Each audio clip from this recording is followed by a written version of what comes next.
저는 지금 3040 젊은 부부 팀에서 구역장을 맡고 있는 유열입니다. 제가 2년 전에 이 자리에서 오기를 했었고요. 그때 김성수 멘토님 저희에서 같이 이렇게 함께 했었습니다. 그리고 또 이렇게 또 귀한 자리를 이병장님께서 얘기를 해주셔서 또 평소에 존경하는 장로님이셔서 또 감사히 받아들이고 이 자리에 서게 됐습니다. 그래서 이 자리에 처음에 섰을 때 집사람한테 가장 먼저 전화를 했습니다. 아버지 학교 소감문을 발표하라고 하시는데 어떡하지? 그랬더니 집사람이 딱 한마디를 했습니다. 그냥 진실하게 해 여보, 딱 이 한마디를 했어요. 그래서 그 후에 저는 이제 그러면 어떻게 진실하게 저의 이 아버지 학교를 통해서 느꼈던 것들과 그리고 어떻게 다르게 변화되고자 노력했던 거에 대해서 말씀을 드릴 수 있을까 많이 생각을 하고, 사실 저보다 다 경험도 많으시고 다 인생에 오래 사셨는데 제가 감히 이 자리에 쓰는 것이 부담도 되고 이런 생각이 있었지만 또 기도하고 이 자리에 서게 됐습니다. 네, 먼저 그래서 제일 처음으로 시작하는 것은 이제 저희 어린 시절에 대해서 얘기 드리고자 합니다. 저희 아버지는 프레스 기계를 도면을 제작하시고 설계하시고 그런 사업을 하셨습니다. 도화동 쪽에서 이제 공단을 사업을 하셨는데요. 매일 술을 드시고 늦은 시간에 귀가를 하시고 또 때로는 밤을 새워가면서 며칠간 못 본 날도 있었습니다. 그래서 그때는 그게 당연히 아버지가 일하기 때문에 못 오는 거라 생각을 어린 나이에 이해하지 않는 이해를 하게 되고, 또 가끔 이제 아버지가 놀러 가게 되면 그날이 너무 정말 저에겐 최고의 날이었습니다. 그래서 어느 정도였냐면 5살 아이가 아버지와 송도 유원지를 갔다 왔는데 아버지께 감사합니다 아버지라는 말을 했을 정도로 아버지와의 그런 시간들이 사실 그 어린 나이에 너무 많이 턱없이 부족했었습니다. 그리고 또 자전거를 배우기 위해서 저기 위에 보면 호돌이 공원이 있는데요. 거기서 또 아버지랑 또 자전거를 배우면서 이제 그런 추억들이 몇 가지 있습니다. 내리에. 근데 그러다 어느 날 제가 한 7살 때 아버지께서 교통사고로 오른쪽 다리를 심하게 다치셨어요. 그래서 다리에 이제 철골을 박아야 될 정도로 뼈가 완전히 이제 부셔지셔서 수술도 여러 번 하시고 많은 안 좋은 상황들이 있었습니다. 근데 이 사고 이후에 아버지와 어머니의 관계가 되게 이제 달라지시고 많이 다투시게 되고, 더 나아가서는 이제 서로 많이 싸우게 되시더라고요. 그래서 낮에는 아무 일이 없었는데 저녁에는 둘이 서로 싸우시고, 막 어머니 아버지가 큰 소리로 막 얘기하시면 저는 너무 불안해서 귀를 막고 있었는데도 아버지 어머니에게 막 가서 하지 말라고 제가 막 무릎 꿇고 울며 얘기할 정도로 굉장한 불안한 시간이었습니다. 그리고 또 물건을 던지거나 부셔지는 것은 기본이었고, 또 어떤 때는 서로 몸싸움을 해서 제가 너무 무서운 나머지 맨발로 근처 파출소에 달려가서 아저씨 저희 집에 어머니 아버지가 싸웁니다 도와주세요 라고 이럴 정도로 되게 힘든 시간이었습니다. 다시 어린 나이에 그런 부분이 왜 내가 이런 것들을 겪어야 되는지 몰랐을 뿐더러 좀 그런 부분이 많이 아팠던 부분이었고, 사실 이런 일이 자주 발생하면서 제가 초등학교 4학년쯤 됐을 때는 아버지께서 이제 일이 바쁘시다는 핑계로 집에 좀 들어오시는 횟수가 줄어들고 결국 이제 공장에서 이제 주무시는 경우도 많았습니다. 그래서 어머니와 아버지의 관계는 사실 별거나 다름없는 그런 생활이 시작되셨습니다. 그리고 어머니는 아버지에 대한 원망과 미움으로 저에게 얘기하시고, 결국 저는 그 어머니의 원망과 아버지를 향한 어머니의 원망과 미움이 아버지를 미워하게 되는 마음이 시작이 되었던 것이었습니다. 그래서 어느 날 아버지를 오랜만에 뵙게 되었는데 아버지가 낯설고 힘들었습니다. 또 아버지가 학교에 저를 보기 위해서 학교를 찾아오셨는데 제가 교문 앞에서 아버지를 보고 무서워서 도망갔습니다. 그래서 아버지가 제 이름을 부르셨지만 저는 일단 아버지에 대한 그런 부분이 어머니로 인해서 인식된 부분이 너무 안 좋아서 이제 도망갔었습니다. 그래서 그런 관계는 계속되고 아버지와 어머니는 서로 화해를 하지 않은 상태에서 계속 지나가게 됐습니다. 그러던 초등학교 5학년 때, 그래서 저는 초등학교 5학년 때 그 당시에는 아이들이 갖기 힘든 삐삐와 CD폰이라는 게 있었는데요. 사실 이 CD폰이 전교에서 저 혼자 한 명 있었는데 친구들은 아무런 상황도 모르고 너는 좋겠다라고 얘기했지만 그것이 사실 저와 아버지와 편하게 연락할 수 있는 유일한 방법이었거든요. 그래서 아버지와의 그렇게 하나로 연결이 돼서 계속 연락을 취했지만 그런데도 아버지와 어머니 관계는 회복되지는 않았습니다. 그리고 이런 가정 형편이 사실 좀 어머니 아버지가 싸우는 관계에서 저의 그런 정신적인 상황도 매우 힘들었기 때문에 사실 초등학교 때는 공부를 잘 못했습니다. 아이들을 선동해서 반 분위기를 산만하게 하고 운동만 밖에서 축구하다가 애들 패는 거는 기본이고 다른 데서 나쁜 일도 저지르면 이제 사실 물건도 이제 훔치고 이제 그런 일을 했었습니다. 근데 그러던 중학교에 올라가서 제가 한 1학년 2학기 때 공부하고 싶은 마음이 딱 생겼었습니다. 근데 그 첫 번째가 사춘기 나이에 등수가 이제 그때는 앞에 게시되면서 창피한 마음에 공부를 다시 하게 됐고요. 두 번째는 그 여름방학 때 우연한 기회로 그 온누리교회에서는 올레이션스 경배와 찬양을 갔다 왔어요. 그래서 그 자리에서 계속 울면서 하나님의 은혜를 느끼며 내가 너를 사랑한다 그런 처음에 그런 사랑에 대해서 따뜻한 사랑을 느꼈었습니다. 그래서 사실 부모님과의 그런 게 달라서 사실 하나님의 은혜로 그때 이제 마음을 다시 목적이 생기고 용기와 희망이 생기게 되면서 사실 이제 공부를 하고 싶어서 이제 아버지께 솔직히 말씀을 드렸습니다. 공부하고 싶습니다. 그랬더니 아버지께서 저를 그냥 데리고 서점에 가시더라고요. 그래서 서점에 가서 제가 문제집이랑 이런 것들을 골랐을 때 값이 한 30만 원 정도 나왔었는데요. 그런데도 제가 아버지 눈치를 보고 아버지 뺄까요? 이랬지만 아버지께서 너가 할 수 있는 거 다 해주겠다라고 하시면서 그 자리에서 그런 해줬던 기억도 있습니다. 그래서 공부하겠다고 해서 그렇지만 성적은 그때 오르지는 않았습니다. 성적은 오르지 않았지만 아버지께서 저한테 딱 한마디 하시더라고요. 너 자신의 최선을 다했냐? 너 자신한테 부끄럽지 않으면 됐다라고 그 한마디 하시고 저를 믿어주셨어요. 그래서 그거를 이제 거울로 삼아서 제가 교무실에 가서 선생님들 문제집 못 쓰는지를 다 일일이 적어서 그거 가지고 가서 이제 다시 샀습니다. 그리고 난 다음에 처음에 시험을 보고 나서 결과는 말도 안 되는 기록이 일어났었습니다. 사실 말씀드리면 14등 하던 애가 반에서 4등을 하게 되는 이런 경우가 생겼어요. 정교석 저도 40등 안에 들어가는 그런 일이 발생했습니다. 그래서 사실 다들 놀라시고 그랬지만 정말 하나님의 은혜로 그렇게 됐던 시간들이었습니다.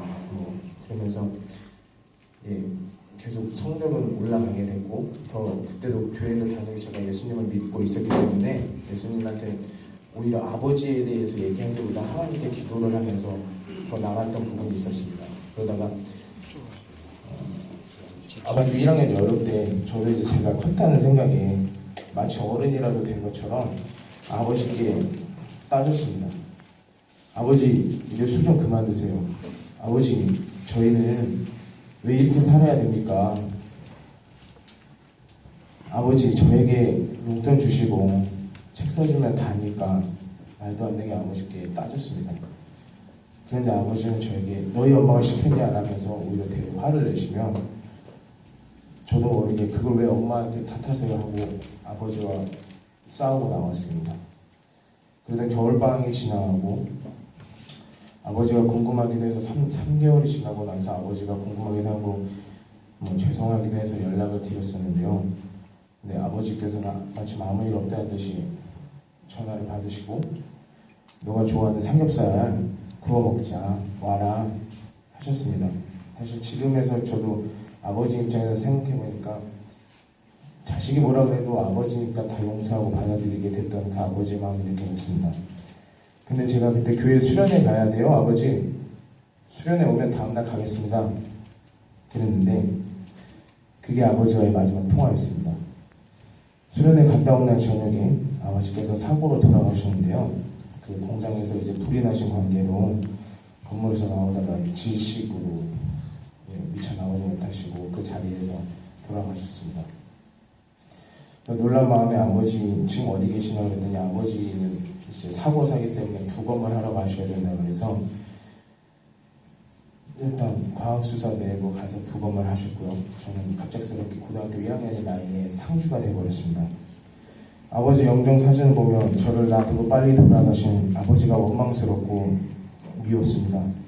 발행하기 전날 이제 시체가 다시 영안실로 오셨는데 이제 영을 하기 위해서 가족들을 불렀습니다. 그때 아버지의 얼굴을 처음 봤을 때 아빠 일어나, 아빠 일어나, 아빠 이러면 정말 일어날 것 같이 누워 있었습니다. 그렇지만 아무 대답 없는 아버지를 보며 너무 믿고 싶지 않고 꿈 같은 일이었습니다. 정말 그 감당하기 힘든 그 시간이 지나고 아버지의 화장을 마친 뒤 다시 집에 돌아왔습니다. 근데 그날은 설 명절 당일이었습니다. 다른 사람들은 가족과 함께 만나서 행복해 보이는데 어머니와 저는 불이 꺼진 컴컴한 집안에서 저는 방 안에서 누워 해가 지고 밤이 올 때까지 계속 가만히 누워 있었습니다. 며칠이 지난 후 정신을 차리고 난 뒤 저보다 어머니가 더 마음이 아파하실 거란 생각이 들어서 어머니 앞에서 힘든 모습을 보이지 않고 어머니를 위로해드리고자 노력했습니다. 그리고 저는 며칠 뒤 겨울방학 때 다시 하는 보충수업 때문에 학교로 돌아가게 되었습니다. 담임선생님과 친구들이 위로했지만 저는 힘든 내색하지 않고 제 슬프고 아픈 마음을 숨기며 이제 살아가기 시작했던 것입니다. 슬픔을 잊기 위해 친구들을 만나고 농구도 하고 영화도 보러 그랬지만 하지만 더 생각이 나는 것은 아버지였습니다. 그래서 어머니께 잠시 친구들 만나러 나갔다 온다고 하며 아버지의 유품을 정리하기 위해 불이 났던 공장으로 다시 찾아갔습니다. 시간이 지났지만 코끝에는 매캐한 냄새도 남아있고 사무실 안에 타버린 책상과 의자도 소파도 있었습니다. 그리고 아버지 책상에 혹시 무언가 있을지 모를 생각에 책상 서랍을 열어보았는데요. 네, 우연히 이제 그 두 번째 서랍에서 그 부패해버린 그 삼겹살이 있었던 겁니다. 그래서 저도 우리 그것을 본 순간 그 자리에서 펑펑 울면서 아버지 삼겹살 먹기로 약속해놓고 어디 가셨냐? 지금 나 왔는데 어디 가셨냐? 아무도 없기 때문에 소리쳐서 목 놓아서 그 자리에서 울었습니다. 그리고 저에겐 2003년 1월, 2월은 정말 추운 겨울이었습니다. 새학기가 시작돼 문제부를 하러 가야 되는데 같이 가실 아버지도 없으시고 그래서 더욱더 많이 생각났습니다. 하지만 어머니 걱정시켜드리지 않기 위해서 다시 제 생활로 잘 돌아온 것처럼 표시 안 내고 생활했습니다. 이렇게 시간이 지나갈수록 저는 아픔을 잊은 것 같지만 다른 사람에게 마음과 감정을 잘 표현하지 못하는 아이가 되어버렸습니다. 대학에 입학해서 어머니께 손 벌리지 않고 제 힘으로 살기 위해 낮에는 학교에서 수업 듣고 밤에는 과외로 아이들을 가르치며 용돈을 벌었습니다. 때로는 대학 생활을 이대로 돈 벌다가 지나가는 것은 아닌가 힘들기도 했습니다. 그리고 빨리 취직을 하고 자리를 잡아야겠다는 생각에 군대도 빨리 대학 1학년을 마치고 다녀왔습니다. 군대 갈 때도 호르몬이 두고 떠나야 하는 걱정도 많았지만 하나님께 기도하며 어머니 지켜주시고 보살펴달라고 기도했습니다. 어머니께는 걱정 안 시켜드리고자 잠시 캠프 갔다 오는 거라 생각하시고 편안히 지내시면 된다고 하고 진주로 가는 훈련소는 친구와 둘이 갔습니다. 그리고 군 제대 후 빨리 취업을 하고 이제 잠시 무역회사에서 일을 하고 있을 때 지금의 아내를 친한 선생님의 소개로 만나게 됐습니다. 당시 여의도 수목교에 다니고 있던 아내였는데요. 그 만났을 때 첫 인상이 어떻게 이렇게 순수한 사람이 있을 수 있지? 라고 생각할 정도로 더 궁금해지고 더 얘기해보고 나누고 싶었습니다. 근데 저는 호감이 생겨서 이제 정식으로 교제하자고 했지만 아내는 기도를 마치고 교제하자고 해서 거의 한 달을 기다렸습니다. 그리고 저희들은 이제 정식으로 교제하지 4개월이 지나서 제가 갑작스럽게 이제 미국으로 갈 수 있는 계기가 돼서 미국에 있는 대학원을 가기 위해서 이제 상황들이 급박하게 움직이게 됐는데요. 그때 이제 헤어져야 되는 상황이냐, 이제 결혼을 할 거냐라는 상황 중에 우리 둘이 이제 결혼을 하자라는 이제 목적을 갖고 이제 유학길을 떠나기 전에 양가 부모님의 허락을 다 받은 상태로 이제 갔다 와서 바로 결혼을 하게 됐습니다. 지금 생각해 보면 사실 지금 아내랑 결혼하게 될 수 있었던 상황이 아무것도 해준 것이 없고 아무것도 잘해주지 않았는데 이 아내를 만나서 결혼하게 된 게 하나님의 은혜라고 생각합니다. 연애를 하면서 저는 일 때문에 자주 만나지 못했고 주말에는 서로 교회 생활하느라 토요일 점심 때 잠깐 만나 공원을 산책하는 게 다였습니다. 그런데 결혼 생활은 서로 처음부터 알아가는 것의 시작이었습니다. 결혼을 한 후 아내와 싸우기 싫어서 회피하고 대화를 중단했습니다. 왜냐하면 싸우는 것이 어린 시절 상처가 되어서 무조건 나쁜 것으로 생각했기 때문입니다. 그렇지만 아내는 끝까지 저에게 다가와 이야기를 했고 처갓댁으로 가지 않고 끝까지 참고 기다렸습니다. 첫째가 태어나고 저는 그동안 제가 그려온 아버지는 어머니랑 싸우지 않고 외박하지 않고 술 마시지 않고 돈 잘 벌어오면 된다고 생각했던 아버지의 상이었습니다. 하지만 교회에서 아버지가 머리됨을 이야기했을 때 어떻게 성경적으로 아버지의 역할을 감당하며 자녀를 양육하고 건강한 하나님의 가정을 만들 수 있을까, 그리고 부부가 하나됨이 어떻게 하는 걸까 배우고 싶은 마음에 2년 전 저는 이 자리에 참석했던 것입니다. 그 후 아버지 학교에서 13년 전 돌아가신 아버지에 대한 생각을 다시 하게 되고 제 안에 있는 상처들로 아내와 자녀에게 나도 모르게 상처를 주고 있다는 경각심이 생겼습니다. 그리고 아내에게조차도 제 감정을 솔직히 표현하지 못했고 용기가 없었습니다. 그래서 아버지 학교를 마친 후 아내는 제 안에 있는 상처를 치유하기 위해 많은 눈물로 기도하며 저를 끝까지 참고 기다려준 아내가 너무 고마웠습니다. 아내가 더 고마움을 느끼게 되는 사건도 하나 있는데요. 아버지 학교가 시작되기 전 그 명절이었습니다. 저는 이제 갑자기 이병희 장로님께 존경의 의미로 명절에 떡을 드리면 어떻겠냐 해서 저는 그때 이제 청년부에서 회장단에 있어서 이제 이병희 장로님을 알고 있었고 간혹 이제 얘기하면서 많이 뵙긴 했었는데요. 그래서 저도 알고 있었기 때문에 그러자라고 했습니다. 그리고 퇴근 후에 장로님을 찾아뵙고 그 떡을 전달해 드렸습니다. 감사의 의미로 전달해 드렸는데, 근데 그 안에, 그 떡 안에는 아내가 이병희 장로님에게 쓴 편지가 한 장이 있었습니다. 그 내용은 이병희 장로님께 저희 아버지가 되어달라고 했던 내용이었습니다. 일찍 아버지가 돌아가시고 가족 중에는 믿는 분이 안 계셔서 어떻게 영적인 아버지가 해야 할 줄 모르는 저를 불쌍하게 생각하며 아내는 저 대신 용기 내어 이병희 장로님께 편지를 쓴 것입니다. 그 후 이병희 장로님께서 저녁 식사를 초대해 주셔서 함께 저녁도 먹고 집에서 차도 마시며 권사님과 함께 얘기를 할 수 있었습니다. 그리고 저도 그때 이병희 장로님 같이 열심히 기도하고 말씀하고 인격도 좋게 성숙해야겠다고 생각했습니다. 그래서 아버지 학교를 수료하고 난 뒤 아이들과 매일 저녁에 축복 기도하며 너무 감사한 일이었습니다. 매일 아침 일을 시작하기 전에 하나님께 기도로 하루를 맡기며, 왜냐하면 저는 제 힘으로는 가정을 책임질 수 없기 때문입니다. 또 아내와는 아직도 잔잔한 싸움을 계속합니다. 하지만 이제는 도망치지 않고 제 마음을 숨기지 않으며 제 감정을 솔직히 얘기합니다. 하지만 예전에 비해서 싸움의 시간은 짧아졌고 잘못은 바로 인정하게 되는 제 마음이 바뀌었습니다. 제 자신의 입장을 관철하기 위해서 상대방의 얘기를 듣지 않은 그 못된 저의 마음은 아버지 학교를 통해서 점점 아내를 다시 생각하게 되고, 아내는 하나님이 제게 주신 선물이자 평생의 동역자라고 생각하며 모든 것을 작은 것까지 나누며 이제는 시시콜콜 다 얘기하는 사이가 되었습니다. 그리고 이병희 장로님께서 저희 부부에게 풀리지 않는 문제가 있을 때 찾아가서 함께 식사하며 말씀을 드리며 엽죽기도 했습니다.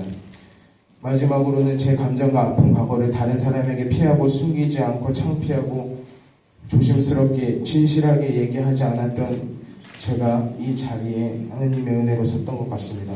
저의 상처를 치유해 주시고 저를 나는 아버지입니다 라고 부를 수 있도록 해주신 하나님께 감사드리며 감사문을 마치겠습니다. 감사합니다.